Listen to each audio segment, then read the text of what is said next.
Did he say we can start? Welcome back to all. So we are here again in the Digital Innovation Pavilion at COP30 in Milan. I'm Domenico Vito. I'm Chief Director of the Metabolism of Cities Living Lab. Today we're going to present another project that we are doing at the Metabolism of Cities that's regarding another interesting topic that is also related to South America. Of course, it's important when we're talking about LDGs, when we're talking about climate action, to think about just transition. Just transition means leave no one behind. And today we're going to show a project that is basically incarnate the principle of leave no one behind. It's called Chiara Project. Chiara is taking the name from St. Clair, Santa Chiara, because she was one that was really caring about the poor and caring about inequalities. And probably inequalities and women violence will be the topic of the session of today. We are today into the Culture Day, and culture means also protection and education with respect to each other. So I'll give the floor to Dr. Fernandez for introduce the speakers and the project. Thank you very much, Dr. Fernandez, and thank you very much everyone for being with us here in COP30. Thank you very much for giving me and giving us the opportunity to share the work of the Chiara Project. Also, thank you to Glocha and the Digital Innovation Pavilion for giving us this opportunity. So I will now discuss a little bit more about the Chiara Project. I'm Dr. Gabriela Fernandez. I'm the director of the Metabolism of Cities Living Lab, and also a graduate advisor and faculty in the Master of Science in Big Data Analytics at San Diego State University. Today, I will discuss the Chiara Project, which was more recently presented at the One Health International Conference at the Campus Biomedico di Roma in Rome, Italy. Additionally, presented at UABC, Universidad Autónoma de Baja California, at the Baja California Conference for IEEE.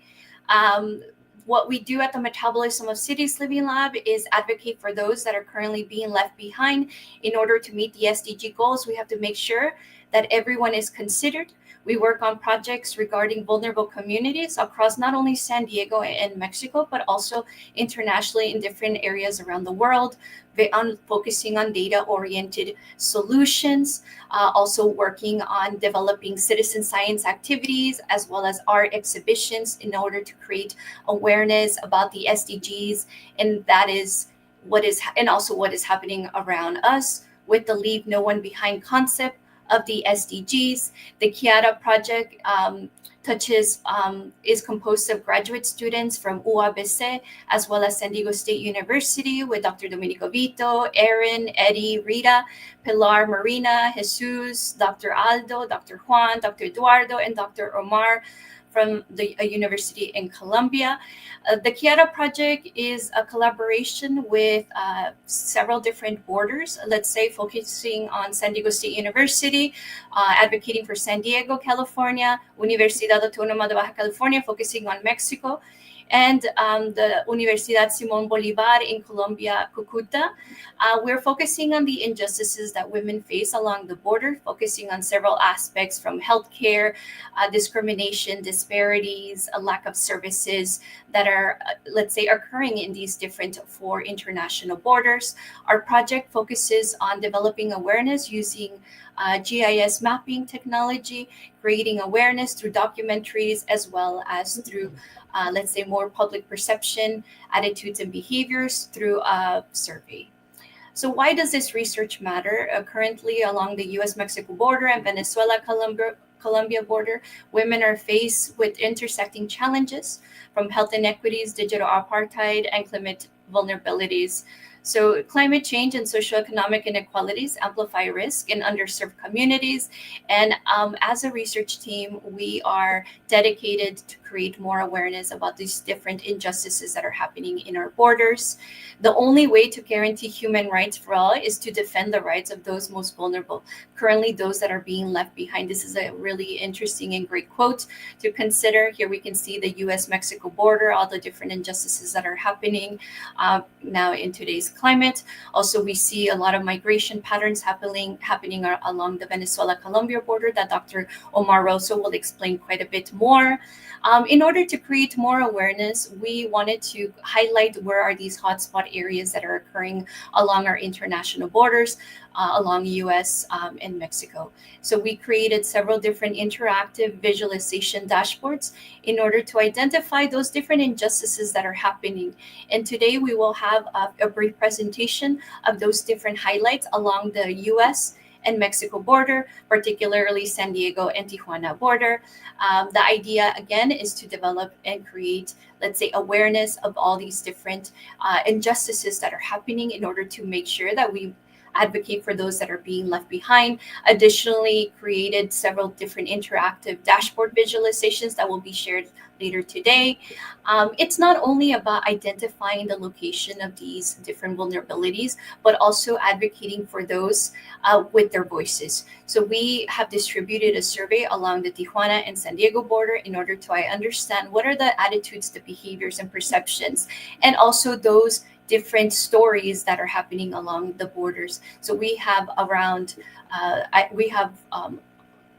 of now, almost 500, let's say, surveys that have been distributed along Venezuela, Colombia, San Diego, and Tijuana. And we hope to analyze the data.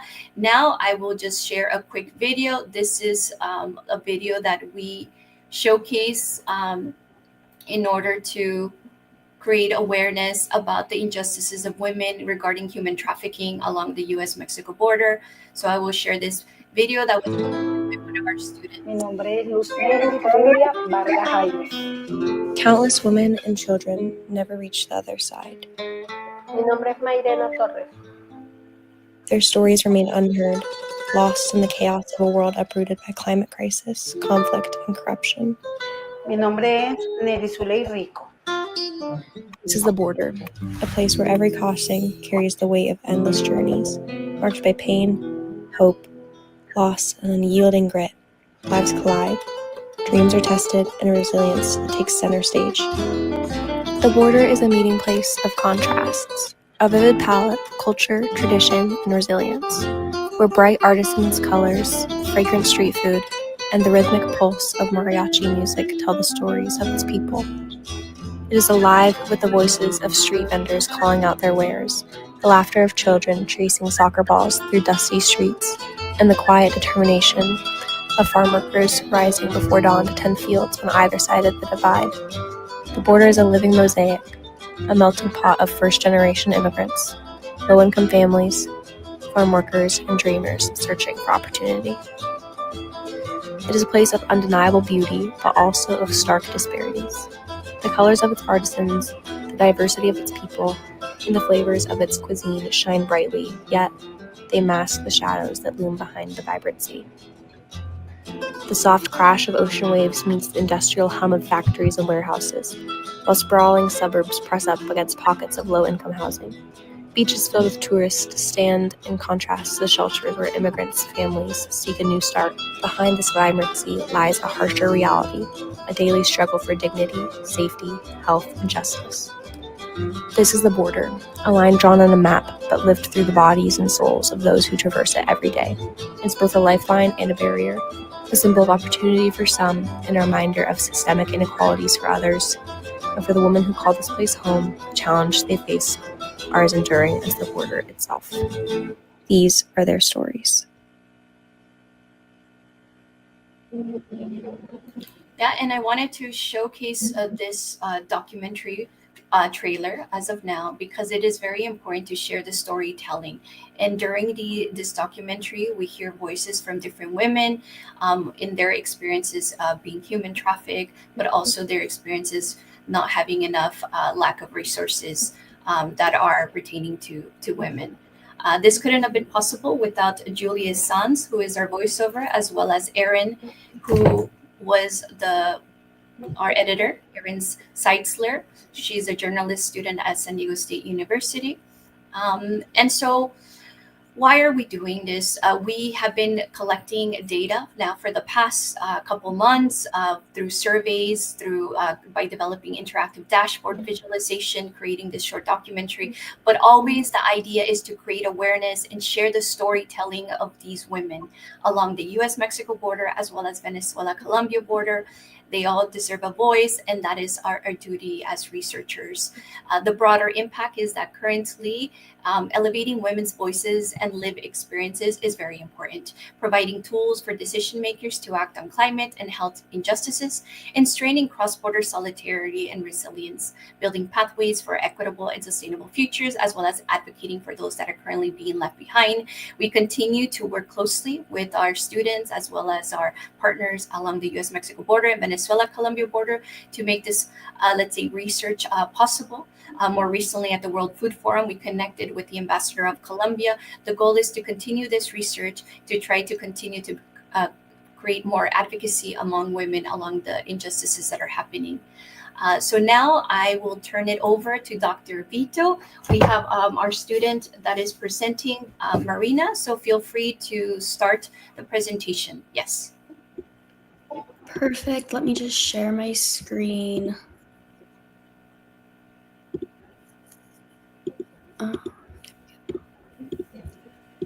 All right. Can you guys see? No. Oh.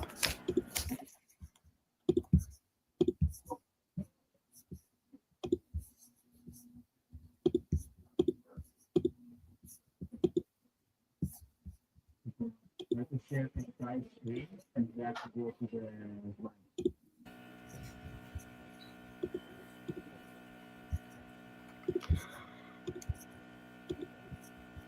If you're having issues, also Rita, if you wanna, or Pilar. If Rita wants to try, she can definitely try. It's giving me some issues with like Google Chrome. Pilar, if you want to go, since you will be next. Mm-hmm.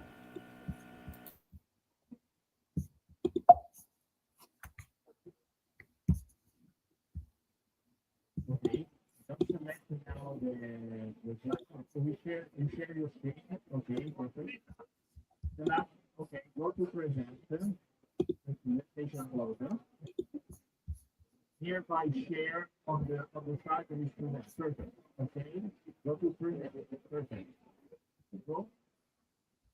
Okay. Pilar, if you want to hit present, yes. Go to present.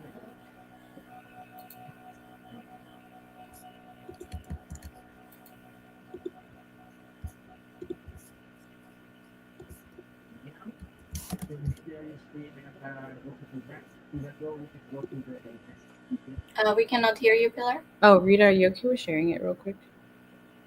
Sorry about that. Yeah, let me try. Should I start it from the beginning? Yes. Okay.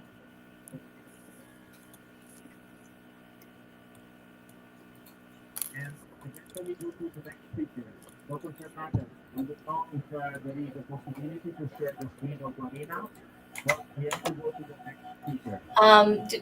Do we have the presentation or do we move on to the next speaker?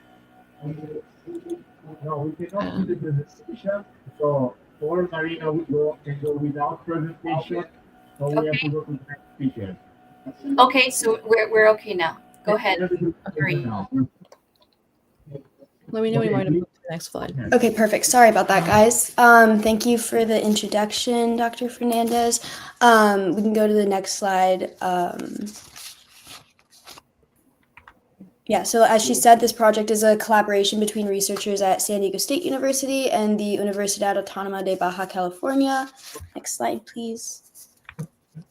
The Chiara Project focuses on overlapping challenges women face in border regions such as limited access to care, pollution exposure, and socioeconomic instability. We use community-driven data and geospatial dashboards to make these inequalities visible. Next slide, please. Existing research shows that border systems are fragmented, creating gaps in maternal, mental, and reproductive care. There's also limited work linking gender, environment, and healthcare together, leaving a gap that our project addresses. Next slide, please. Our focus areas were San Diego, California, and Tijuana, Mexico. We used ArcGIS dashboards, census data, and public records to visualize inequalities and then identify hotspots. Next slide, please. From these hotspots, we compared access to key services across both countries to understand where gaps were both met, or I'm sorry, where gaps were most severe. Next slide, please. And then next, we combined health service data sets with pollution indicators, socioeconomic metrics, and female population counts. We then standardized services per 1,000 women to identify healthcare deserts. And using Pearson's correlations and t-tests, we analyzed how these factors shaped women's access to care. Next slide, please. Based on this, we developed 4 core hypotheses linking infrastructure and access, pollution and maternal health, violence and services, and socioeconomic hardship to reduce healthcare access. And then with that, I will pass it off to Pilar to go through our research findings. Okay, next slide, please. So as we present our research on the inequities faced by women and other marginalized communities, whether through limited healthcare, lack of food access, and exposure to violence, it would be disingenuous not to acknowledge what is occurring right now outside the conference. So we begin by recognizing the major indigenous-led climate protests taking place at the Climate Summit now. From the Munduruku people who live primarily in the Amazon states of the Amazonas and other indigenous nations, protesting and marching in Belen for climate justice, their message is clear. There is no climate justice without indigenous rights, land sovereignty, and protection from state and corporate violence. So as we move forward, it's essential we center, listen, and learn from indigenous voices in order to envision and build a truly equitable solution to the future. Next slide. So on this slide, we're looking at the relationship between healthcare access and infrastructure gaps in communities near the U.S. Mexico border, specifically in San Diego. First, in our Pearson's correlation, we found that the number of health facilities per 1,000 residents is strongly correlated with grocery access and childcare availability. This suggests that areas with more clinics also tend to have better access to essential services like food and healthcare or childcare. Next, we see that the female median earnings are strongly associated with childcare centers and moderately with healthcare facilities. This highlights how women's economic opportunities are closely linked to access to healthcare and child care infrastructure. So the red, green, and purple dots, or the red dots, represent different food sources and retail infrastructure, illustrating areas where resources are unevenly distributed. And the next slide. So here we examine the socioeconomic hardship shapes women's access to healthcare services across San Diego County. Our Pearson's correlation analysis used indicators such as female unemployment, wages, food insecurity, housing stability, childcare access, and healthcare facilities. So the findings show several significant trends. First, female unemployment has a strong negative correlation with women earnings, median earnings, and moderate negative correlation both with childcare access and grocery availability. This means that areas with higher unemployment among women tend to have fewer essential resources. On the other hand, areas with more health facilities per 1,000 residents show moderate positive correlation with grocery access, presence to childcare centers, indicating strong community infrastructure. So as we map these patterns, the neighborhoods near the U.S. Mexico border stand out. They have some of the highest percentages of women who heavily rely on community clinics and free healthcare services. And next slide. So this analysis focused on missing persons in San Diego, particularly the most vulnerable to exploitation. We found that young women between the ages 13 to 17, mostly Hispanic and Black, are disproportionately affected. The map highlights clear clusters in neighborhoods like Kearny Mesa, downtown San Diego, Encanto, and Logan Heights. These concentrations suggest a strong spatial overlap between socioeconomic stressors and increased safety risks. All of these findings came from a public request act from 5 years obtained by the San Diego Public Department through a request. And then I will now hand it over to Rita. Thank you. So this is environmental pollutants versus maternal health outcomes in San Diego County. The indicators used for this hypothesis are particulate matter, or PM for short, 2.5, PM10, diesel PM, toxic releases from facilities, drinking water contaminants, groundwater threats, maternal and infant mortality, low birth weight, asthma, and cardiovascular disease. Considering the significant findings used with the Pearson correlation, I found that the average hospital visits due to asthma per 1,000 people is strongly correlated to the diesel particulate matter toxic releases from facilities and the drinking water index. For the proximity to the border, according to the Pearson correlation, the indicator toxic releases from facilities is weakly correlated but significant, and low birth weight is moderately correlated and significant.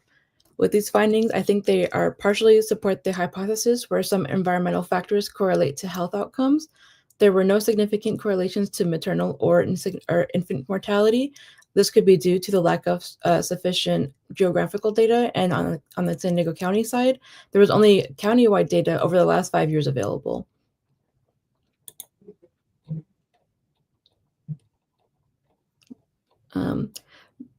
So this is sanitation or water access. These are water testing facilities in areas that provide access to clean water and are ranked by their risk status of how safe the water is to be used. 58.67% are not at risk, 99.33% are potentially at risk, and 14.67% are at risk. The locations of most water testing facilities are based in mountainous areas, and the facilities most at risk are in Julian, Campo, Encinitas, and near the border. Next is gender-based violence versus mental health service access in San Diego County.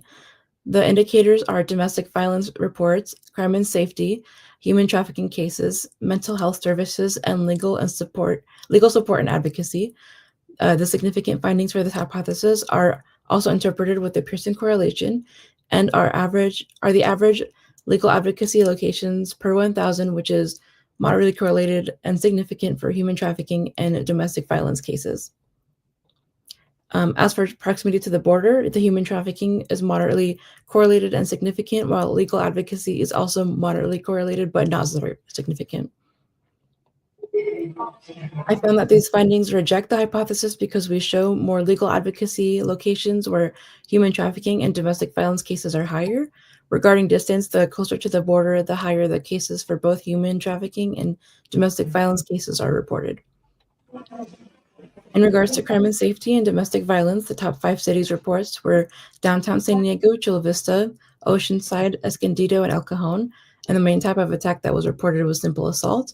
And reports by ethnicity, the highest reports were given by Hispanic and white women. I'll hand this over to Jesus now. Hi, everyone. So let's go ahead and go to the next slide. We divided our findings into 2 different parts. And so for this first part, we tested a hypothesis, which was the access to healthcare services in relation to the infrastructure gaps and inequalities. Our findings did not support our hypothesis that women in border regions face reduced healthcare access, but instead it showed equal or slightly greater availability of services in the studied municipalities among the border towns of Tijuana, Mexicali, and Tecate. So let's go ahead and go to the next slide. Okay, and so for the second hypothesis we tested, which was the environmental pollutants present in relation to the maternal health outcomes, our team collectively found support for this hypothesis that these environmental pollutants are spatially associated with the adverse maternal and infant health outcomes in Baja California's border municipalities.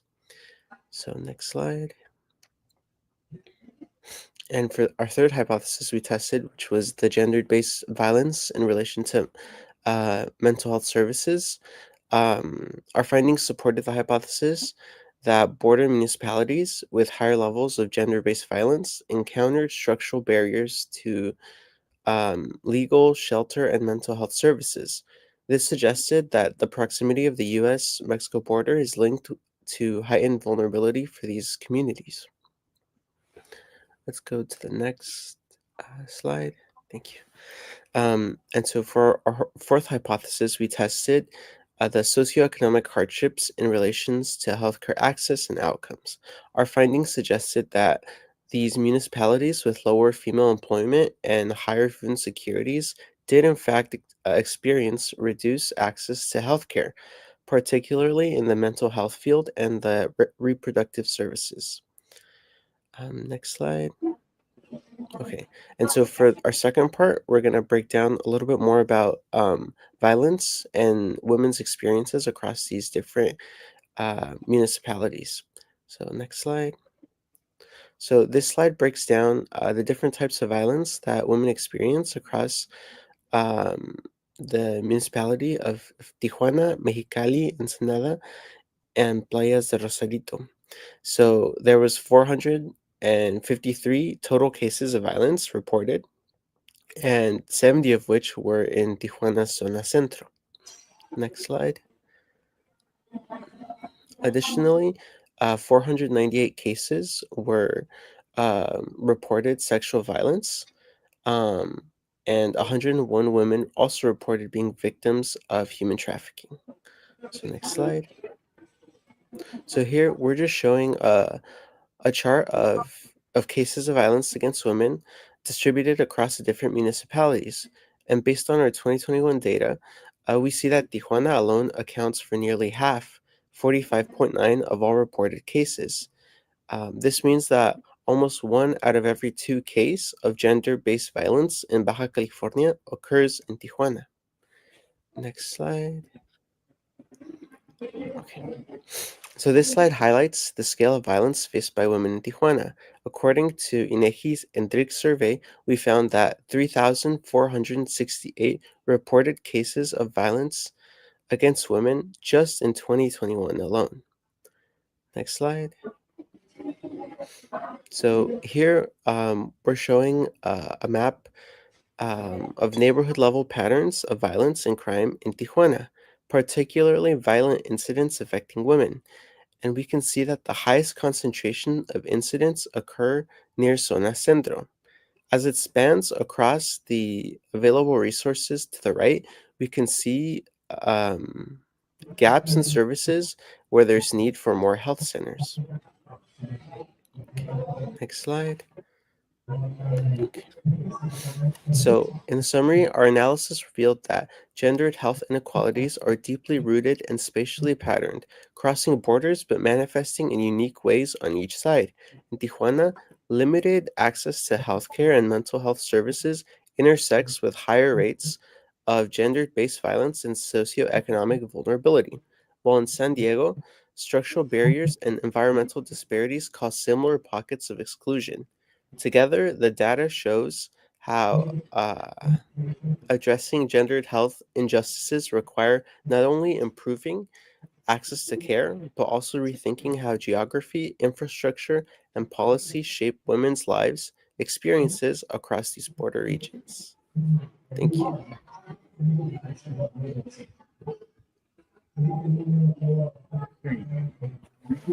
And I'll pass it over to Dr. Rosso. Thank you very much, Jesus. Thank you very much also to the team that has worked towards the Chiara Project on the frontier of U.S. and Mexico. Now we are changing frontier because the Chiara Project is a project that is working in all Latin America, but especially the other focal point that we are analyzing is between the border of Colombia and Venezuela.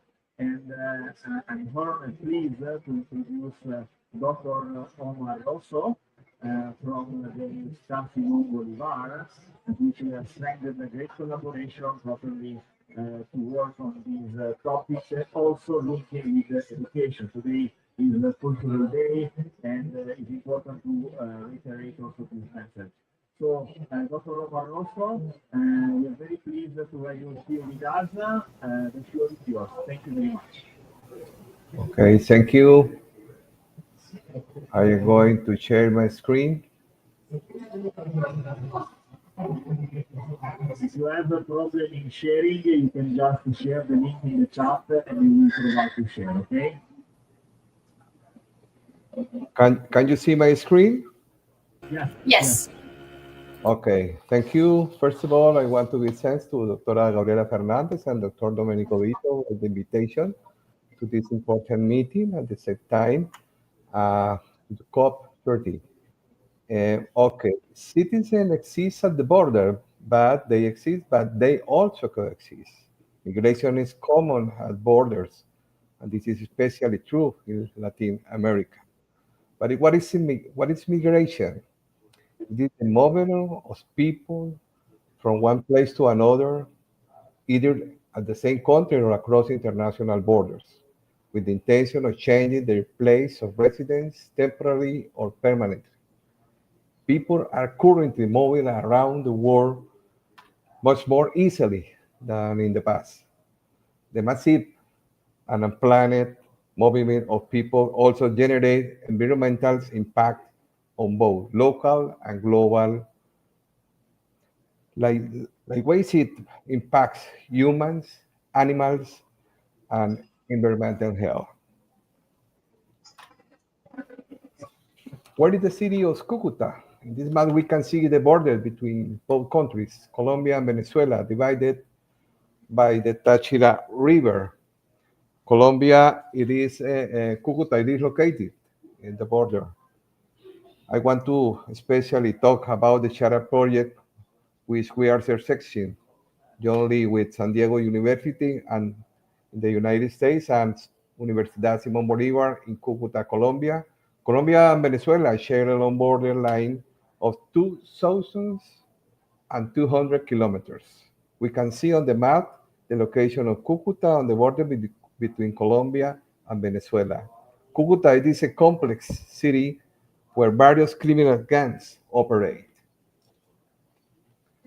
What is the border?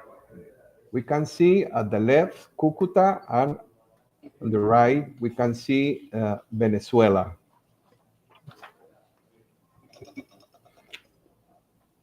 A little story. In the 19th century, Colombia, Venezuela, Ecuador, and Panama formed a single country called Grand Colombia. The constitution that created it was signed in Cúcuta in 1821. In the 70s of the 20th century was the global energy crisis. Here we can see in that period of time, in the 70s, the value of the barrel of oil was incremented 4 times at least. That represented a tremendous economic boom of Venezuela, known as Great Venezuela. Due to this situation, economic booms of Venezuela in the 70s, many people migrated to Venezuela in search of economic prosperity. It is estimated that 1 million Colombians migrated to Venezuela during that period. In addition, there were other migrants, primarily from South America, but also from European countries such as Italy, Spain, Portugal, as well as from Lebanon and Syria. This slide is very important. Now I'm going to talk about what happened before the year 2000. The migration process from Venezuela to Colombia can be divided in 4 phases. Phase 1, between 2000 and 2013.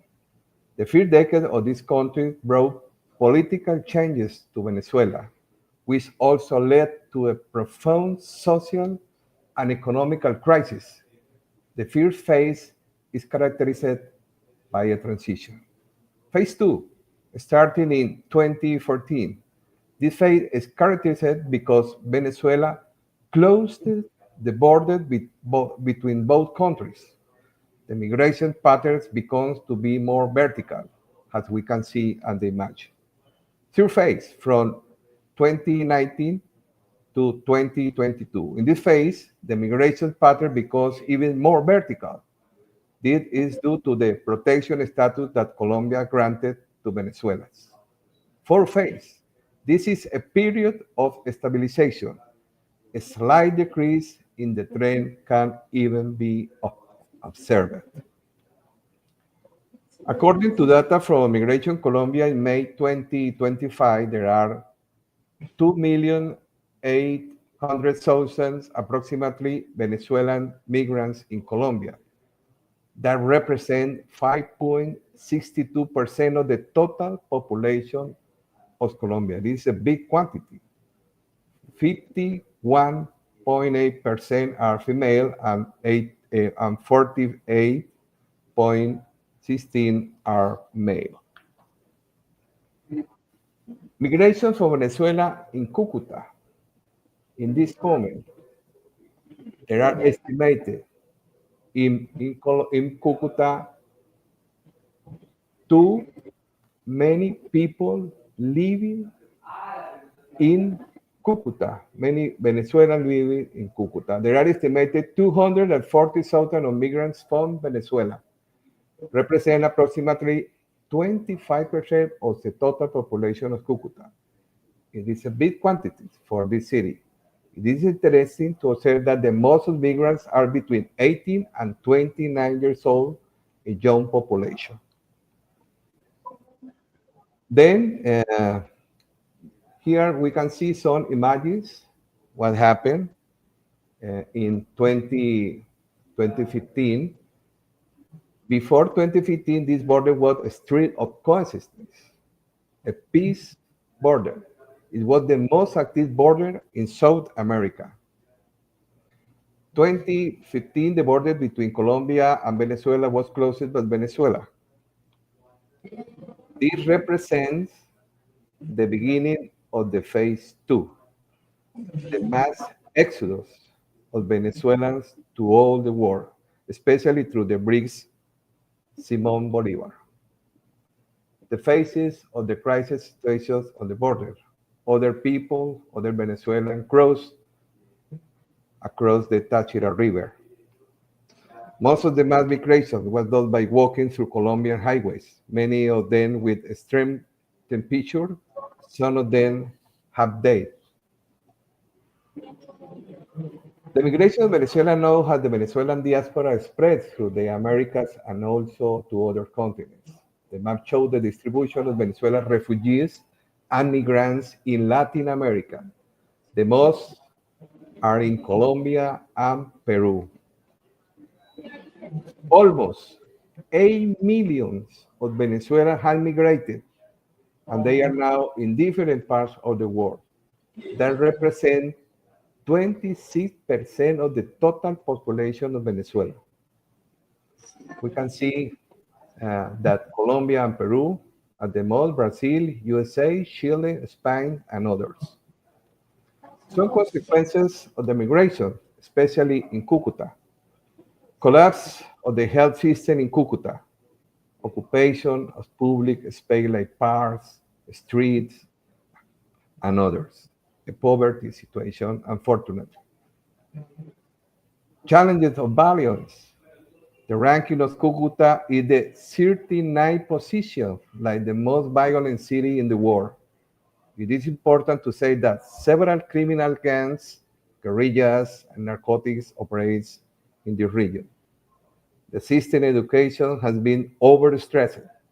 Thousands of Venezuelan children come every day to the Cucuta education system to receive education and food. With overpopulation come to the city prostitution, webcams, human trafficking, and many of them are child. Especially in response to human trafficking, particularly of women, we are developing the Chiara Project with San Diego University and Simón Bolívar University.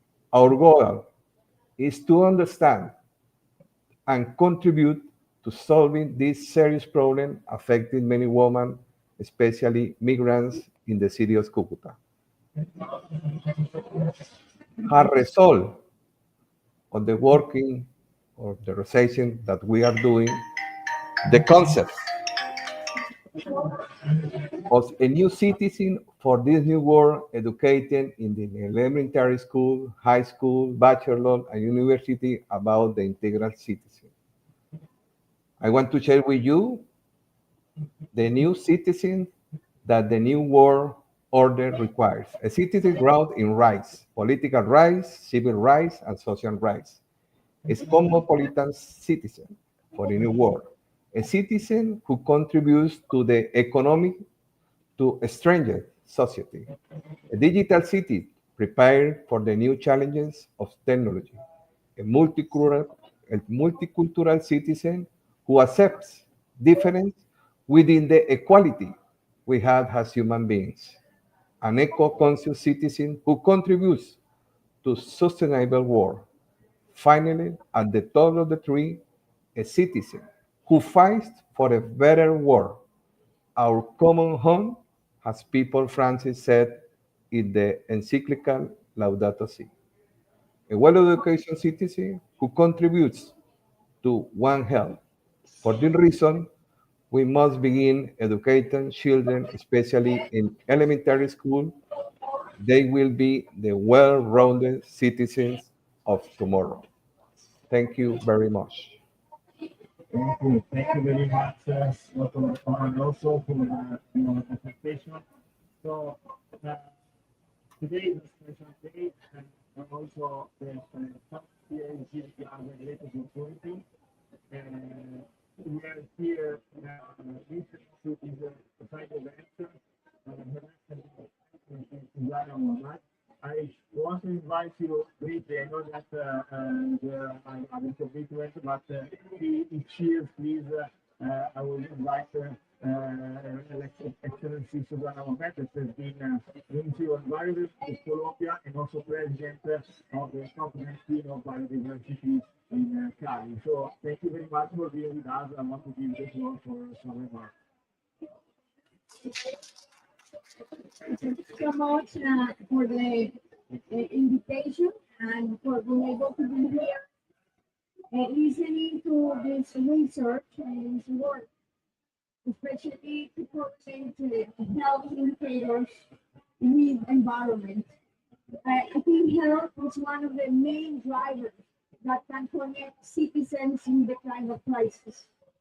The climate crisis seems to be a little bit unique from everyday life of people. It looks like something in the future. We talk about some gases that are some place that we cannot see, which is the atmosphere. And we need to find these real connections for normalization and change. And one of those, especially me coming now from the Fossil Non-Proliferation Treaty, which is an initiative from civil society to push that we really phase out fossil fuels, and that we do it with economic agreements that are fair. One of the key supporters of the initiative is the World Health Organization. And why is the only UN agency that is actually actively calling for a non-proliferation of fossil fuels treaty, which means an agreement complementary to the Paris Agreement and the Convention on Climate Change, so that we get to the agreements between countries to really stop the production, not only the emissions, but the production and the phase out of fossil fuel, meaning that we can live without fossil fuels. And it's difficult to imagine that when we are in a system which is a capitalist system that has at the heart the fossil fuel energy, and that has created a geopolitical process and power. And that today is also source of many wars and conflicts, and inclusively military action for these resources around the world. And you will say, why I have also five? Because it looks like it's disconnected. It's not disconnected. And I am glad to see the spaces of migration. But we have to remember that right now we have the biggest mobilization of military movement of the U.S. in the Caribbean. And that the U.S. is right now targeting Latin Americans and Venezuelans and Colombians in the Caribbean and has killed people in 2 months by shooting them with missiles from the air when they are going crossing on boats, because the U.S. is saying they are trafficking in drugs. And nobody knows if those boats, even we have already in Colombia established that one of those was fishermen. And they just killed them with impunity without international law. So we are not sure that this migration crisis has stopped. We have a very dangerous situation right now with this military intervention with the U.S., which we think aims to put a puppet government in Venezuela and influence the Colombian elections to put a puppet government in Colombia, not the democratic process of the people. And I understand all the problems in Venezuela, which actually has to be solved by the Venezuelans themselves. Find a way for an agreement between opposition and government and recover democracy, which has been lost in Venezuela. But we cannot do that through military intervention, which at the end of that is actually the resources, the fossil fuel resources, which at the same time are killing people in the cities because of air pollution. So see how this fossil fuel extractivism, capitalism, exploitation of people, which end up in these migrant situations because of political situations, but this migration will not increase because of climate change if we don't phase out fossil fuels. It also source for exploitation, sexual exploitation, trafficking, and who means actually is the unregulated and illicit economies that are dominating also Latin American politics. So how do we start tackling this? And I come again to a starting point. Health and the One Health concept could be a source of mobilization of people. We need to mobilize people to shift the system. A system that is a source of war, that is a source of conflict, that is a source of migration because of political conflict or because climate change, so that we can stabilize the climate, stabilize the health of the planet, stabilize our health, and provide a world that is livable for the future of children. And we cannot do that from the cities, reconnecting people to nature, as the One Health concept talks, but also phasing out fossil fuels at all levels. And that can start by phasing out fossil fuels with this data, this information on the impacts on health in people. It is criminal to have combustion around people. It's criminal to have buses and transport that people are inhaling all these pollutants and that are actually also a source of sickness and a source of deterioration. What is development for? Development should be to the well-being of people. Development should be so that people can enjoy life. Development should be so that we can have a way of living that nurtures and celebrates our diversity and our culture. Development is not for exploitation, and development is not so that some very few get super rich while the rest of the people face the climate crisis alone.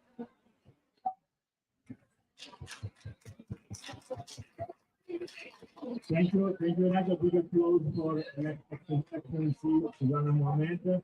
And thank you very much. And I will also say thank you because in the context of One Health, Susanna Mohamed has done a great job to promote high diversity with a great effort that has been done in the focus of biodiversity in Cali. And really thank you also for honor us of your presence here. Thank you. It was like a little thought that I want to share with you. And now I give the floor back to Dr. Fernandez for the next speakers. No, thank you again to Susanna for joining us and for providing grateful, let's say, insight. The situation is not great in terms of what is happening today. So definitely the One Health approach can definitely help us. And through the use of big data can also help us create more knowledge and education and bring those, let's say, voices, those storytelling to reality. So I will now turn the floor over to Olivia and Alexandria. They're going to discuss one of our other vulnerable communities, which is homeless people in the U.S. So Olivia will discuss the San Diego Heart survey results that has been taking place for the past couple months. So Olivia, the floor is yours. Great. I'm just going to share my screen.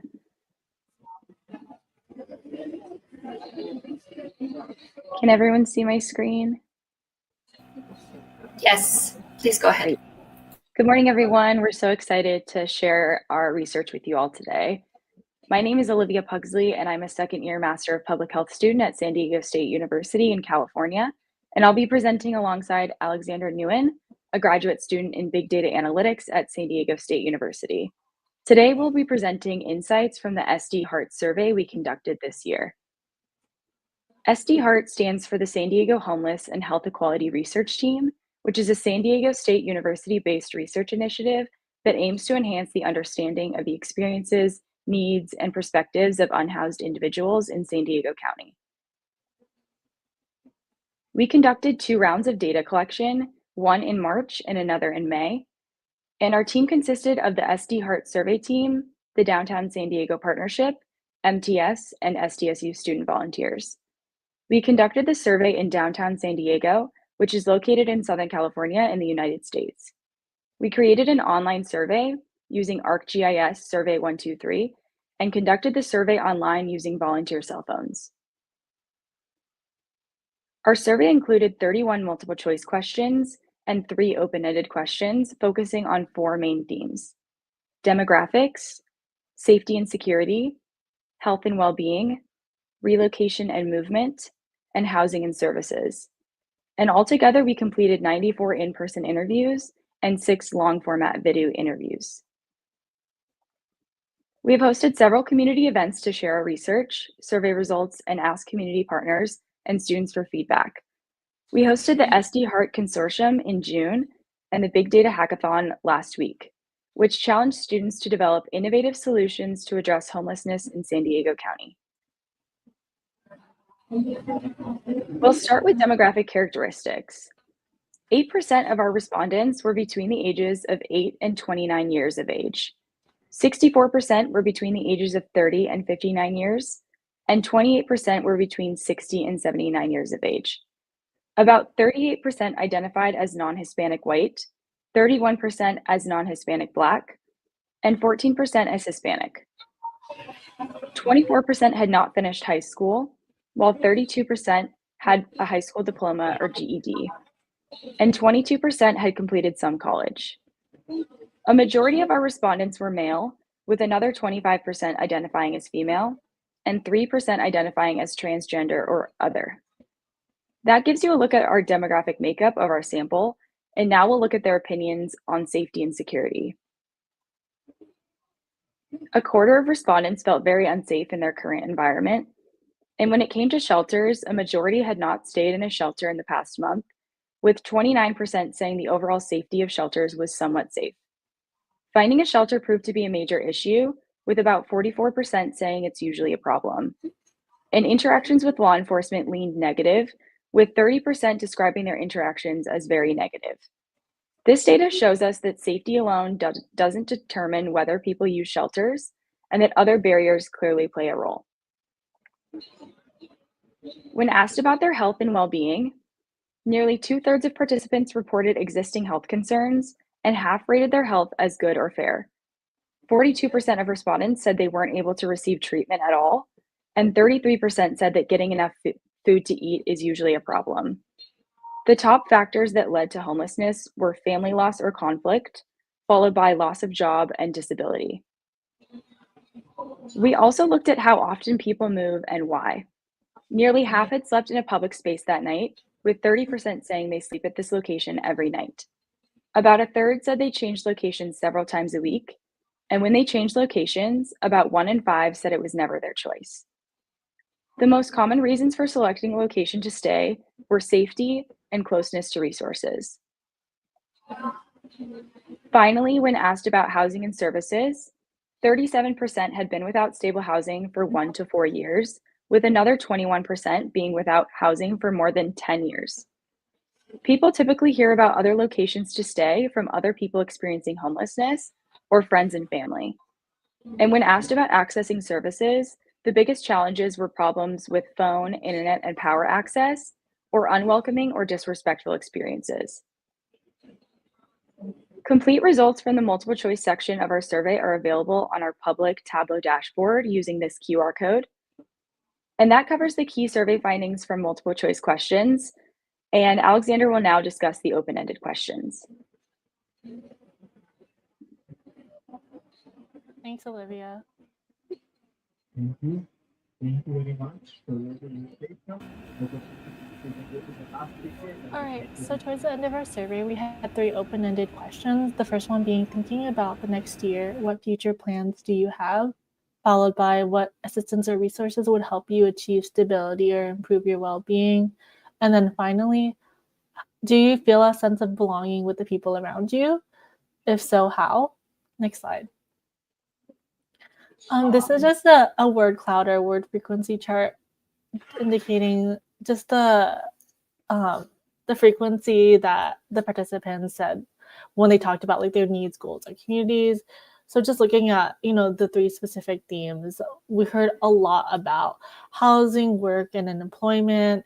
And then when they talked about their goals, a huge one that we heard all the time was them trying to find like some sort of stability, and a lot about like their feelings wanting to get housing, like find community, like feel a normal life again. And then finally, in line with our last question, we heard a lot of people talking about their friends as family, but also wanting to get back with their family and just feeling a sense of togetherness again, especially if they're feeling isolated in their current circumstances. Next slide. So our first question that talked about future plans, a large amount of participants stated housing or getting housing in the future, and then followed by unemployment. But then other stated options were just getting off the streets in general, feeling retaining a sense of stability, and also hoping to maintain some sort of sobriety and control over their finances or get back with their family. Next slide. So a student from our research team, Jillian O'Keefe, found some overall themes in all 3 of our open-ended questions. So the first one that she found was just their plans for their lives and how much of a variety there was. A lot of the participants talked about education. So going back to school or just even finish reading some books, or just more leisure things like traveling or starting their own business, starting a family. And then other participants also talked about working on themselves. So that was quoted as saying they want them wanting to fix their lives or improve their well-being. And then maintaining or achieving sobriety was also a large one. And then finally, some of them spoke about leaving San Diego or California specifically, citing the cost of living. And as one participant said, to him, moving meant a different place with better living. Next slide. And then our second question asked participants what assistance or resources they thought would be helpful. And unsurprisingly, the number 1 cited resource was help obtaining or paying for housing, followed by help addressing medical needs or health. But there was also just overall requests for, helping to find employment, just overall assistance, and then additional places to sleep, followed by, help obtaining personal documents such as IDs or birth certificates to help them attain social services. Next slide. So when we're talking about the overall themes in the second question, 2 main ones were stability through basic needs and needing support. So almost 60% of respondents described wanting some form of housing because they saw shelter as more than a place to sleep, but also a place to constantly rely on. And then one participant, a male, was stated as saying, housing is the first step to cascading stability for the future in a way, and is seen as a way to a normal life. And as I've stated, getting a job was a huge plan for a lot of the participants. Around 1/3 of respondents stated wanting to have a stable job, but facing current barriers such as needing a mailing address to receive personal documents like an ID, and then also wanting to take care of their mental and physical health, but wanting to do that while struggling with tiredness and hunger, and also access to safe sleep locations was cited as a common concern. Also access to healthcare, and having enough food to eat. And then when we're talking about getting support, one of the main things that was cited was help navigating the system, and again, helping to access other resources, and then also wanting to reconnect with family and friends. Next slide. And then finally asking if any of the participants felt a sense of belonging with the people around them. Although most of them did say no. There was a sizable amount that did say they at least felt some sense of community, or that they did feel a sense of community. And then there was also people who talked about community in general. And then, like I said previously, referring to family or their friends as family. Next slide. And so there were 3 different levels of belonging, essentially. No trust, which 23 out of 68 respondents responding that they had no trust in the people around them, but also a good amount of people saying that they felt unsure, or that they felt like there was some sort of community. And what was interesting about the people who saw homelessness as being in it together was that there was a lot of talk about a blended family as a source of support. And then, as I've mentioned before, like considering their friends as their essentially de facto family. And then there was also participants citing some sense of camaraderie. One participant saying we're all in the same predicament and we all try to keep each other as safe as we can and help each other. And then finally, the next steps of our survey is that we're hoping to collect additional surveys for data collection, with the overall goal being 300 participants. Because when one participant was asked about any helpful assistance or resources, he was quoted as saying that he would like more people out here doing research instead of arresting the homeless. And then we'd like to acknowledge Doctors Beck and Fernandez for their assistance, and then also any student volunteers along with the organizations in downtown San Diego, Downtown San Diego Partnership, MTS, and NSF. Thank you. Thank you very much. And congratulations also for this other example of the legal and behind principles that also was the title of this event. Together we close the space, thanking everyone, thanking especially Her Excellency Susana Mohammed for the presence and the statement, Dr. Comarroso, Dr. Gabriela Fernandez, and all the speakers that give us a glance on the Chiara Project and a glance on how it's important, even talking about transition, even talking about sustainability, to leave no one behind, to be just, to have a just transition. So thank you very much also to the digital pavilion that once again hosted us, and we are welcome to next side event here and the session. Thank you. Thank you, everyone. Bye-bye. Thank you. Bye.